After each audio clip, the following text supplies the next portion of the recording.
Praise Lord. खुदावंद यीशु मसीह के मुबारक नाम में हम आपका खैर मकदम करते हैं। इस असेंबली ऑफ बिलीवर्स चर्च के प्रोग्राम ग्रेस ऑफ गॉड में आप सबका स्वागत है आज के इस दिन में, ताकि आप जुड़े और खुदावंद की आशीष को ग्रहण कर सके। तो आइए देखें इस प्रोग्राम को जो है ग्रेस ऑफ गॉड। आइए खुदा के कलाम में चले। आज छोटा सा शब्द है जिससे मेरे को और आपको बरकत मिलेगी। एक लूका का पहला बाब और उसकी 28वीं आयत को पढ़िएगा।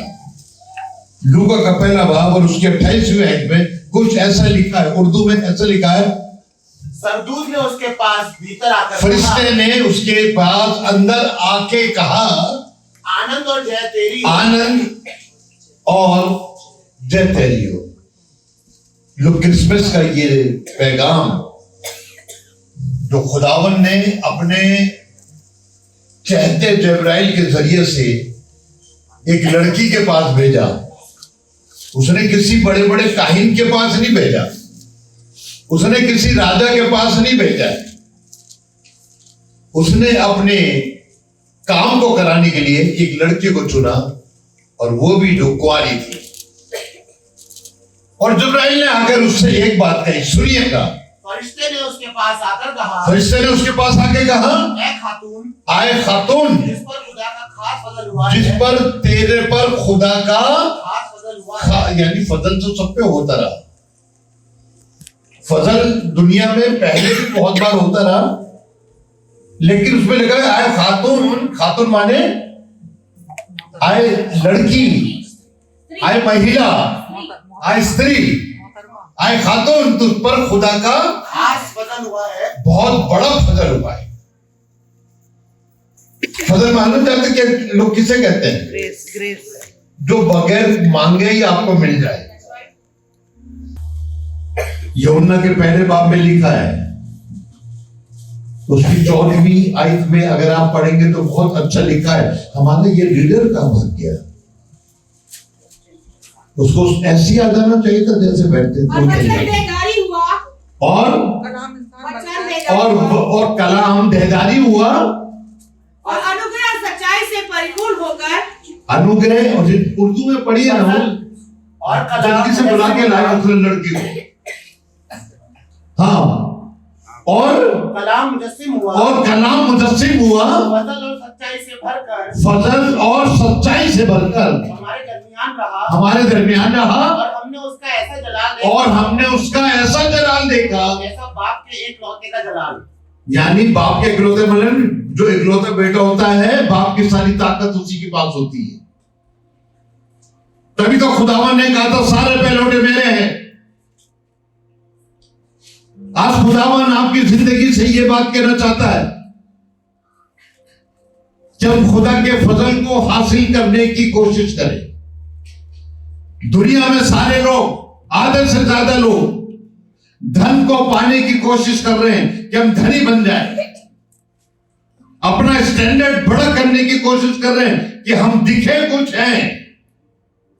नहीं नहीं, बाइबल में लिखा खुदावन घूरे पे से उठाकर अब्राहों के बीच में बिठाता, ये उसका फजल है। और यही फजल मैं आपके जीवन में आज इस बात को लेकर आया हूं कि खुदा का फजल आप पर बना रहे और आप देखें खुदावन आपके ऊपर अपना रहम, करम और फजल उंडेल रहा है। तीतुस का दूसरा बाब उसकी 11वीं आयत को जब आप देखते हैं, तीतुस का दूसरा बाब जो कि तीमुथियुस की बात आता है कि खुदा का वो फजल, कि खुदावन का वो अनुग्रह, वो फजल, इंसान का फजल नहीं, खुदा का फजल। किसका फजल? हम जो जानवर होते हैं उन पर कितना फजल करते हैं। अरे बस बाहर होना इसे, एक रोटी खिला दो इसे। लेकिन आसमान से लिखा खुदा का फजल जाहिर हुआ है, जाहिर हुआ है। किसके जरिए?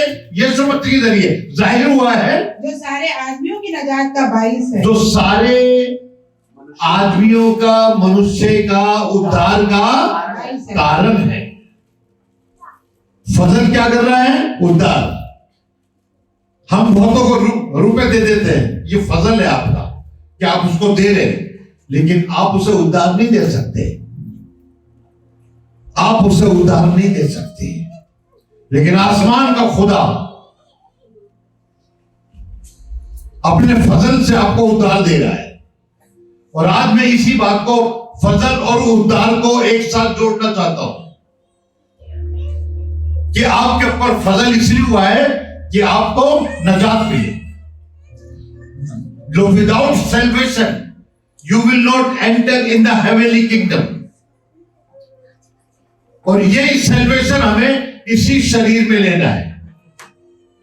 मरने के बाद उससे उद्धार नहीं मिलता। जीते जी इंसान को उद्धार चाहिए। बहुत से लोग ये उद्धार खो देते हैं। खुदा तो फजल करता है लेकिन वो खो देते हैं। खुदा ने फजल करा। याकूब ने यहूदा के लोगों को कहा था कि तुम्हारे यहां से राजा निकलेंगे, लेकिन जब खुदा बाप ने पहला राजा बनाया, आपको याद आएगा 12वें नंबर के बनियामीन के कबीले से उसने राजा बनाया। किसको? साउल को। कौन? वो जो गधे ढूंढने आया था अपने। वो कोई इतना आलिम फाजिल नहीं था, लेकिन खुदा का फजल उस पे हुआ, उस कबीले पे हुआ, क्योंकि सबसे पहला हक बड़े को दिया जाता है। हमारे घर में हमारे बड़े हैं, हमारी बड़ी बहन, हमारा बड़ा भाई। यही खुदावन भी सबको ऐसे देता है, लेकिन खुदा ने बनियामीन पर फजल करा। मैं खुदा का शुक्र करता हूं कि जो फैमिली में खुदा ने सबसे पहले मुझे अपने लिए एक खादिम चुना। ये फजल था खुदा का। अगर आज मैं खड़ा हूं इस टाइम, मैं सुबह से बहुत तकलीफ में रहा हूं, मुश्किलात में रहा हूं, लेकिन खुदा का शुक्र करता हूं कि आज आपके सामने खड़े होकर खुदा के कलाम को पेश कर रहा हूं और वैसे ही बोल रहा हूं जैसे पहले बोलता था। ये खुदा का फजल है। और यही फजल आपको भी खुदा देना चाहता है। जब आप बिल्कुल नकारात्मक में आ जाएंगे, नेगेटिव में आ जाएंगे, तो खुदा का फजल आपको पॉजिटिव में ले आएगा। और आप देखेंगे हुआ कैसे। साउल पे फजल हुआ, लेकिन वो उस फजल को रख नहीं सका।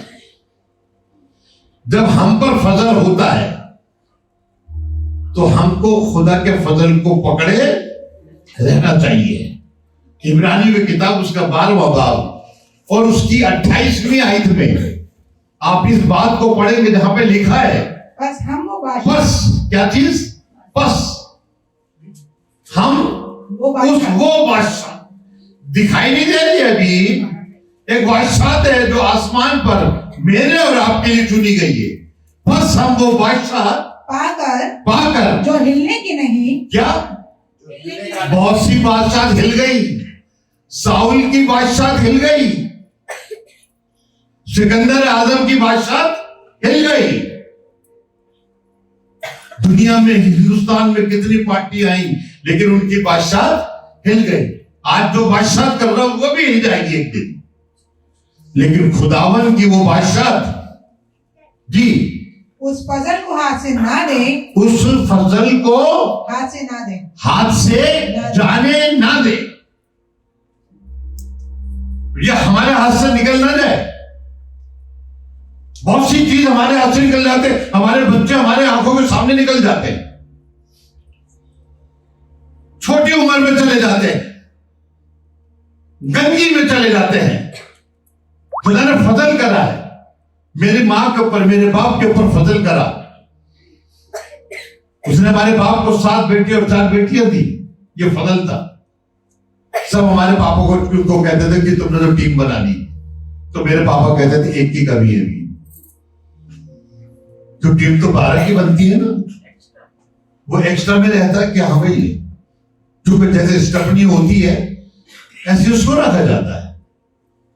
लेकिन खुदा बाप मेरे और आपको सिखाना मांग रहा है। हर एक के घराने में फजल हुआ है। डॉक्टर आनंद पे फजल हुआ है।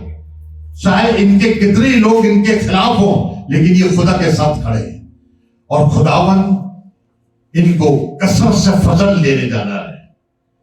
इनकी शादी एक ऐसी लड़की से होगी जो मरियम की तरह होगी। ये फजल है खुदा का। चीज हमारी ताकत से नहीं मिलती, रुपए से नहीं मिलती, किसी और चीज से नहीं मिलती, खुदा के फजल से मिलती है।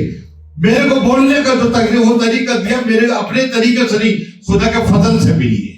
और ये फजल हम हाथ से जाने देते हैं। वो कहता जाने ना दे और उसे पकड़े रहे जी, जिसके सबब से पसंदीदा तौर पर हाँ खुदा की इबादत खुदा तर्जी और खौफ के साथ करें। और जब फजल आप में हो जाए तो खुदा की इबादत कैसे करें? अपने दिल से करें। तभी तो एक दिन ज़बूर लिखने वाला कह रहा था, आओ हम खुदा की इबादत खुशी से करें। आप चाहते हैं फजल हो तो पाप को कभी अपने पास ना आने दो। उस लड़की ने उसके बाद पाप को अपने पास आने नहीं दिया। खुदा का फजल जब उस पर उतरा तो वो खुश होती रही। देखिए एक दिन पौलुस कहने लगा, गलतियों की किताब उसका 2 बाब उसकी 21वीं आयत में कुछ ऐसा लिखा, पढ़े। गलतियों की किताब उसका 2 बाब उसकी 21वीं आयत में, मैं खुदा के फजल को बेकार नहीं करता। और कह रही है वो पौलुस जो बड़ा निकम्मा था, जो लोगों को मारता था, स्तिफनुस को उसने मरवा दिया था और उसके कपड़े पौलुस के पांव पे पड़े थे। तो वही आदमी लिख रहा है, मैं अपने फजल को बेकार नहीं करता क्योंकि राजबाजी अगर शरीयत के वसीले से मिलती तो मसीह का मरना आबस होता। इसके माने समझ गए ना? बहुत सी चीजें शरीयत से मिलती रही, लेकिन यीशु के आने के बाद वो सारी चीजें फजल से मिलती रही। और आज खुदावन आपकी जिंदगी से यह चाहता है, आपके पास जिस चीज की कमी है वो फजल से देगा। आपके पास छोटी गाड़ी है होंडा की, और बड़ी वाली दे देगा, ये फजल से देगा, आपके रुपए से नहीं देगा। हमारे यहाँ बहुत से ऐसे लोग हैं जिसमें खुदा ने फजल करा। अरे एक उदाहरण तो नितिन को ही देख लीजिए, ये था क्या? ये जो बहुत बार जब होता था चर्च में तो सोच सकते आज ये जो कुर्सियां टूटेंगी, लेकिन खुदा ने इसी पे फजल करा। खुदा ने इसी पे फजल करा और यही फजल चाहते हैं। पूरे केरल सिक्किम में मैं इसको ही देखता रहा और इसकी औरत से कहता रहा, इसमें तब्दीली आ रही है, लेकिन कई शैतान यानी बात सुन ना ले, इसके फजल को छीन के ना ले जाए। शैतान हमेशा यही करता है, हमारा फजल हमसे छीन लेता है। हमारे घर में खुदा का फजल से शांति है। औरत ऐसी थी, आदमी ऐसा दिया कि हमारा घर अच्छा चल रहा है, लेकिन शैतान से ये देखा नहीं जाता। वो किसी एक को ठुकरा देता है, बर्बाद करा देता है। फजल तो खुदावन ऐसों पे करता है जिन्हें किसी चीज की उम्मीद होती नहीं है। आपको मालूम है कि खुदा ने एलिया से क्या कहा था, जरा बताएंगे? 3.5 साल के बाद खुदा उतरा और एलिया से कहने लगा, मालूम क्या कहा? बताइए, कहां जाने के लिए कहा था? उसने कहा शारपत के जंगल में जा। बड़े ध्यान से सुनिए, कहां भेज रहा है? जंगल में। हम खुदा किसी अच्छे वाले बाग में भेज देते। कह लगा तो शारपत के जंगल में जा और मैंने वहां पे तेरे लिए एक बेवा का इंतजाम करा है। अरे खुदा बेवा का, उसके पास तो खुद खाने के लिए होगा। लेकिन खुदा मालूम में किस पे फजल कर रहा था? किस पे?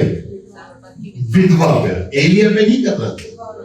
एलिया का तो वो सुनी कौवे को खिला रहा था, लेकिन उस पर फजल कर रहा था। एलिया के द्वारा गिराया, जब तक पानी नहीं बरसेगा तेरे मटके का आटा खत्म। इसे फजल कहते हैं। इसे क्या कहते हैं? ये फजल है कि आपके मटके का आटा खत्म नहीं हो रहा है। और खुदावन यही चाहता है, आपकी कोई चीज खत्म ना हो। नितिन के पास अगर 1 करोड़ रुपए है, इसने मटके में भर रखे, वो खत्म ही ना हो, बने रहे।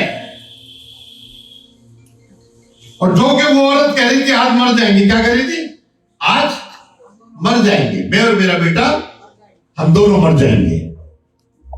लेकिन खुदा का फजल देखिए, खुदा तो मौत को भगा देता है।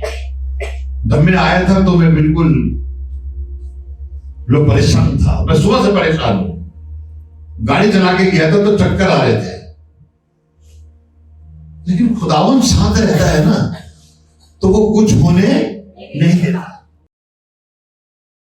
और खुदावन चाहता है ये फजल जो बेवा में हुआ, जिसके घर से किसी भी चीज की कमी नहीं हुई, वही खुदा आपका भी खुदा है। उसने एलिया से कहा था, आज खुदावन आप ये न्यूटन से कह रहा है, आए नितिन तेरे पास कमी नहीं होगी, आए मेरी बड़ी बहन तेरे पास कमी नहीं होगी, आए खुदावन के लोगों तुम्हारे पास कभी कोई कमी। लेकिन क्या मानो ये कब होता है? अब तो बड़ा अच्छा सुन रहे यार, अच्छा बेवक की तरह हमारे पास भी रहेगा। अरे बेटा ये तो सुनो, उसने अपनी आखिरी रोटी भी खुदा के खादिम को देना समझा। क्या हम ये करते हैं? हमने कहा था बड़े दिन के लिए हम आपको ये वो दे रहे एनवेलप, सिर्फ 2 लोगों ने दिया है। आई अप्रिशिएट जो वैशाली तकरीबन आधे लोगों ने दे दिया ना। देखिए वो छोटी वाली कलीसिया कितनी आगे बढ़ रही है। कहीं ऐसा ना हो कि वो हमको डिफीट कर दे, वहां पे 150 लोग हो जाए। आमीन। क्योंकि कभी भी किसी की खिदमत बेकार नहीं जाती है। मैं वहां पर 1995 से सेवा कर रहा हूं, यानी 29 साल हो गए, और खुदा ने बढ़ाया है। जो चले गए थे उनके पास नहीं जाते, नई पत्तियां निकालने उनमें देखिए नई पत्ती में एक राज है। लोग जो के ये पत्ती है तो काली, लेकिन है बड़ी दिल वाली। मेरे पीछे सारा काम यही संभालता है। इसके खुदा में आने से इसकी मां ठीक हो गई है, इसके खुदा में आने से इनके घर से दुष्टात्मा निकल गई है। जब हम खुदा के पास आते हैं तो खुदा का फजल ये होता है, जो डॉक्टर नहीं कर सकता वो खुदा कर सकता है। और ये मैं आपके जीवन से चाहता हूं, आपके पास रुपया कहीं से नहीं आ रहा, लेकिन खुदा ये काम करेगा। हमारा कन्वेंशन सेंटर बनना है, लोग कल या परसों वहां पे छत डल जाएगी, सोलर लग गया है, सबमर्सिबल लग गया है, पेड़ खड़े हो गए लंबे लंबे वाले। जब हम आपको बुलाएंगे तब आप कहेंगे वाह, डब्ल्यू कहते हैं, उसी को कहता है ना। यही खुदावन आपके मुंह से निकलेगा, खुदा ने हमें कितनी अच्छी चीज दी है, देर से मिली अच्छी है। और यही खुदावन आपके जीवन द्वारा हम वहां काम कर रहे हैं। हमारे पास कम रुपए की कमी, लेकिन पता नहीं हम कैसे काम कर रहे हैं, समझ में नहीं आ रहा। वो जो मटेरियल वाला जो मुझे नहीं जानता था, उसने कहा साहब आप परेशान मत हो, घर से बैठकर कह दिया करो, पैसे आते रहेंगे। लोहे का सामान जा रहा है, 1.5 लाख से ऊपर हो गया। मैंने कहा लोग कितने पैसे दे रहे हैं? हम क्या कहता है, अरे आ जाएंगे ना, परेशान क्यों हो रहे? ये था फजल खुदा का। खुदा करेगा इंसाफ सब कुछ, उसके यहां देर है अंधेर नहीं है। इंसान के पास अंधेर है, देर नहीं है, न्यू करता है जल्दी से। हम इस बात पे लगे हैं कि खुदा का काम बढ़े, खुदा का फजल को आप देखें। देखिए खुदा का फजल एक ऐसे खानदान पे हुआ जिससे एक लड़का पैदा हुआ, उसका नाम था शमसून। जो 12वें अध्याय में लिखा है कि खुदा का फरिश्ता उस औरत के पास आया और उससे कहने लगा, देख तेरे बेटा पैदा होगा। बहन मिली है ना किसी को, देख तेरे बेटा पैदा होगा, लेकिन तू उसके सर के बाल, अब तो सर के बाल क्या काटते हैं, नीचे से काट लेते हैं सारे, ऊपर के सही रहते हैं। उसने उससे कहा था उसके सर के बाल ना कटे, और उसने वही करा और खुदा का फजल बना रहा। मालूम कैसा फजल था? एक जबड़े की हड्डी से कितनी होती जबड़े की हड्डी? इतनी होगी गधे के जबड़े की हड्डी, उसने एक हड्डी से हजारों को मार डाला। क्या बात है खुदा, अब तलवार की भी जरूरत नहीं है, लेकिन उसका फजल छिन गया। किस वजह से? क्योंकि उसने अपने सर के बाल नहीं कटवाए। तब तो कहते हैं भैया मत कटवाया करो इतने, फजल होगा खुदा का तुम पर। सुनने वाले सुन ले, अपने बच्चों के भी नहीं कटवाए इतने बाल। जो लड़का अपने बाल कटवाता, मुझे मालूम है जब उसके लड़का पैदा हुआ तो सबसे पहले क्या करना है, ऊपर वाले छोड़ दे, ये काट दे। हम खुदा के फजल को अपने हाथ से जाने देते हैं। शमसून ने खुदा के फजल को अपने हाथ से जाने दिया। किस वजह से? एक औरत के साथ उसका टाका भिड़ गया। उसका ये टाका भिड़ना था, उसकी जिंदगी बर्बाद हो गई। हम सबको सिखाते बेटा ऐसा काम मत करना, लेकिन पादरी तो हफ्ते में एक बार मिलता है 1-2 घंटे के लिए, बाकी तो बच्चे घर में रहते हैं अपने, लेकिन फिर भी थोपते हैं चर्च में। अपने बच्चों को संभालिए, उनको सिखाइए। जैसे मैं यहां हफ्ते में 1 घंटा उनको सिखाता हूं। मैंने अपने बच्चों को बड़े प्यार से रखा, लेकिन आपने नहीं कभी देखा होगा उन्होंने यहां से बाल कटवा लिए और कह रहे नहीं पापा ये तो हो जाएंगे, दोबारा आ जाएंगे। नो, जो मेरे बच्चे होते हैं वो मेरा हुक्म सुनते हैं, चाहे वो मेरे अपने बायोलॉजी हो या वर्ल्डली हो।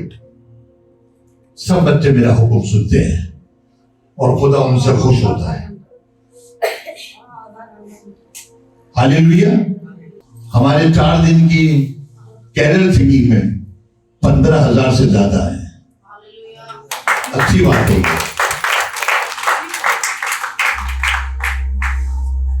और यही हम चाहते हैं, खुदा के लोग अपना हाथ बढ़ाते रहे। जब आप अपना हाथ बढ़ाएंगे यीशु की तरह, बहुत से पतरस बचा लिए जाएंगे, बहुत से पतरस आप बचा लेंगे, क्योंकि खुदा ने ये बरकत आपको दी है, ये फजल आपको दिया है कि कोई डूबे तो उसको बचा लो। हम सबको ये चीज सिखाते आ रहे हैं कि खुदावन ने आपको चुना इसलिए कि आप दूसरों के लिए अपना हाथ बढ़ाएं, ताकि खुदा का फजल उसमें दिखे। तब जब आप अपना हाथ दूसरे के लिए बढ़ाएंगे, किसी गरीब के लिए बढ़ाएंगे, किसी खुदावन के बंदे के लिए बढ़ाएंगे, तो आप जानते हैं खुदावन अपना हाथ आपके लिए बढ़ाएगा। एक लड़के ने अपनी 5 रोटी और 2 मछली खुदा बाप को दे दी, जो उसका अपना खाना था, तो खुदा ने कितना फजल करा मालूम है? 12 टोकरे उसके रोटी के टुकड़ों से भर गए। ऐसे आपके भी ये बर्तन अनाजों से भरे रहेंगे, कभी कमता ही नहीं। लेकिन बांटना तो सीखे, देना तो सीखे। अपने बच्चों को तो हर कोई खिलाता है, अपने बच्चों को तो हर कोई खिलाता है। आदमी वो है जो किसी दूसरे को खिलाते हैं। हम अपने बच्चे के लिए चोरी भी कर सकते हैं, खिला देते हैं उसे। दूसरे के लिए हम क्या करें? हमारे को होते भी हम नहीं देते। उम्मीद है कि आज आपने जरूर बरकत को हासिल किया होगा और खुदावंद ने आपको आशीष दी होगी। हम चाहेंगे कि आप हमसे संपर्क करें। अगर आप किसी भी तरीके की सहायता करना चाहते हैं, दुआएं हैं आपके पास, प्रार्थनाएं हैं, तो ज़रूर आप हमसे संपर्क करें। हमारा पता और हमारे नंबर्स आपके पास पहुंच चुके हैं। आप इनके द्वारा हमसे कांटेक्ट कर सकते हैं, ताकि हम दुआओं में और आपके साथ मिलकर खुदावंद की महिमा में आगे बढ़ सके। Praise the Lord. खुदा आप सबको बहुत आशीष दे। हमारा एड्रेस है assembly of believers church, S410 street number 11, school block, Shakarpur, Delhi 110092। और अगर आप हमसे फ़ोन पे कांटेक्ट करना चाहते हैं तो हमारे नंबर हैं 8527158740 और दूसरा नंबर है 9891358387। इसके अलावा 9891152423